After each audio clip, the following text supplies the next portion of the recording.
Good morning, everybody. Welcome to the channel. I'll take a sip of my coffee. I don't do I don't do scripts, so this is take number 7.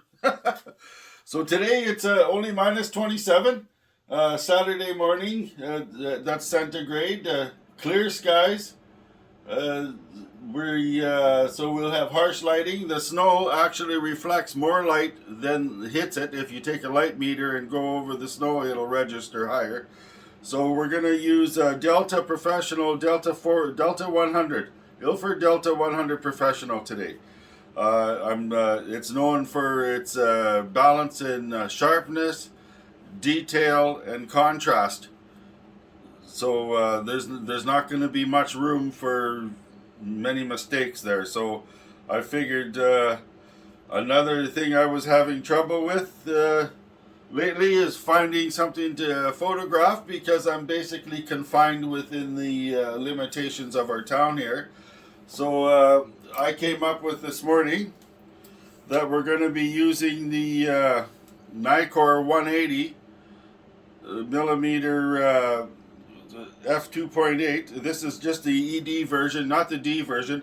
This lens, very extremely sharp lens, very good lens, all the way across its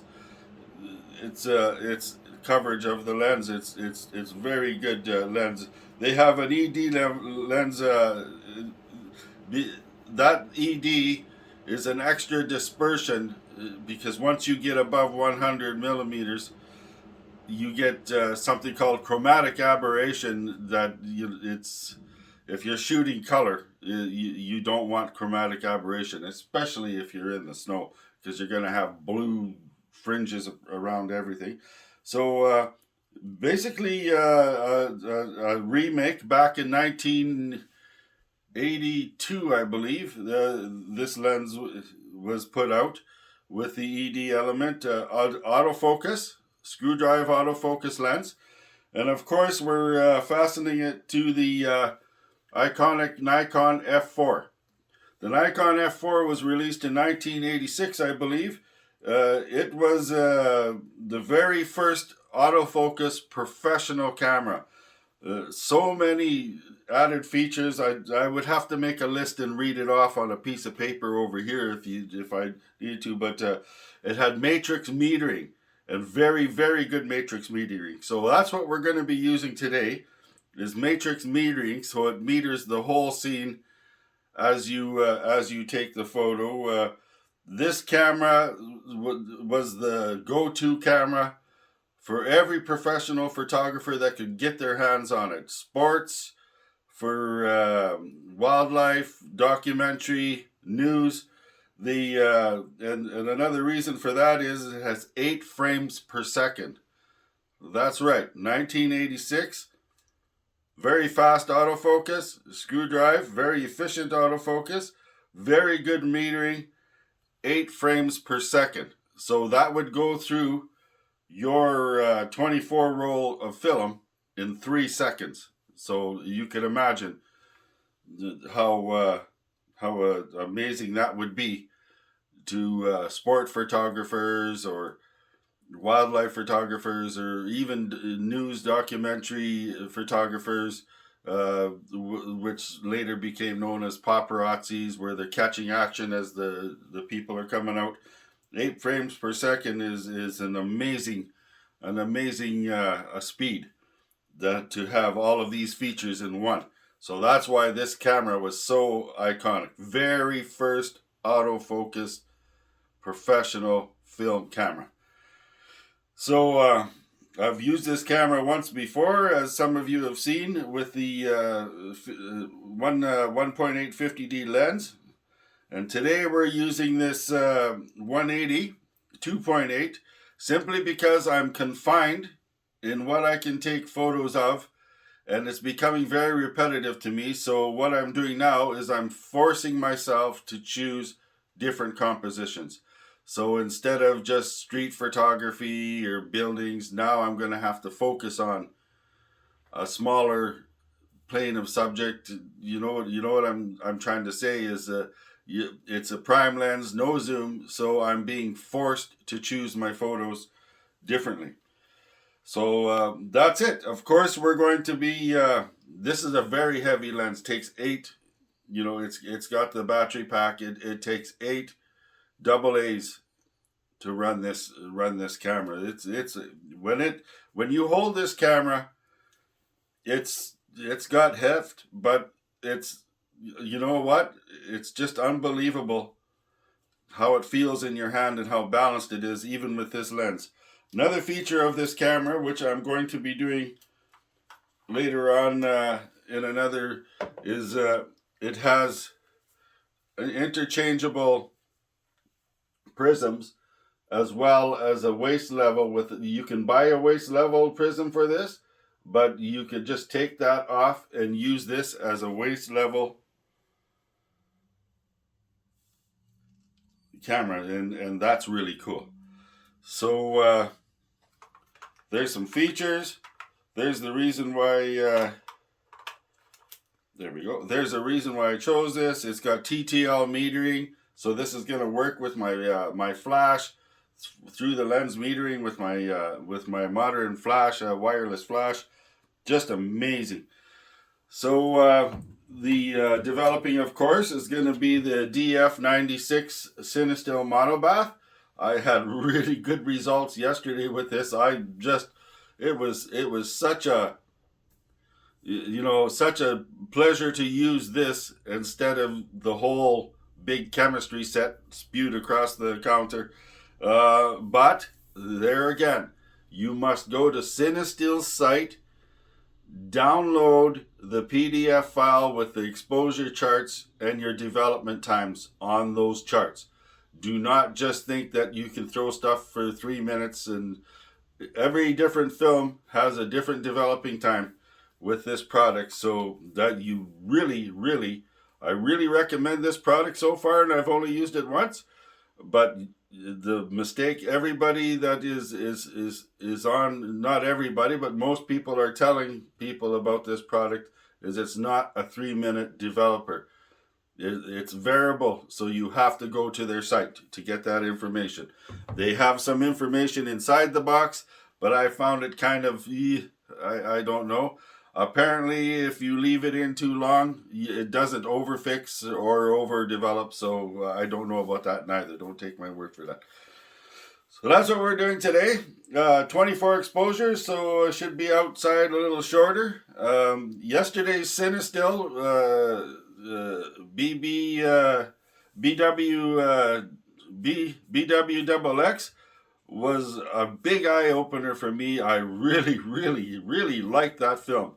I'm normally shooting HP 5 Plus, and the HP 5 Plus is, it's good to start with, but it's a little bit too grainy for me for now. Coming from digital photography, it's a bit of a shock, because you find yourself trying to get rid of grain all the time when you're doing the processing. But so that's why I'm switching to different films. I'm trying, these are all donated films. People have sent donations, and thank you for that. So that's why we're moving to the Delta 100, a much finer grain film with a balance right across the contrast and the sharpness and the detail, and right across the whole range. So it's definitely a professional film from what I'm understanding. Yesterday when I was on talking, I have to make a bit of a correction. When I was talking about the flash with portrait photography outdoors, I said I'm not a photographer. My speech sometimes, my brain is moving faster than my mouth, so I jump to things. But what I meant to say is I'm not a professional for a living photographer. I've been doing photography now for pretty much 7 years, and as you can tell by the videos you're seeing, and if you go onto my Dave Russ photography site, you will see tons of photos way back for 5 years ago that I've been taking photos of. I'm quite advanced in photography, so that's why I feel comfortable using this film. I'm gonna use the best camera for that time that you could get. The next camera I'll be stepping up to is probably Nikon F5, but the Nikon F5 was into the 90s, so I'm using the best, one of the best, and still today people are really after these lenses. One of the best lenses, and one of the best cameras for that time, and a very sharp, fine grain film. Let's see what we got for results. Thanks for hanging out. Thanks for your patience with my rambling on. Oh, a new addition. We're going to shoot that. That's going to be my step into a medium format camera, is the Brownie Kodak Brownie Hawkeye Flash. So that's coming. That should be interesting. All right. Let's go get this done and let's show you what results we have. I was the girl all alone in the corner, drinking by yourself on a Saturday night. You were the guy with your friends at the doorway, pretending that you had the time of your life. Had we met before, instant chemistry, I was so glad you came. Had we met before, laughing instantly, but it didn't feel like thunder or lightning, but something struck me when I was looking into your eyes. Wasn't love at first sight, and fire burning bright, but now I know what it was. It was like coming home.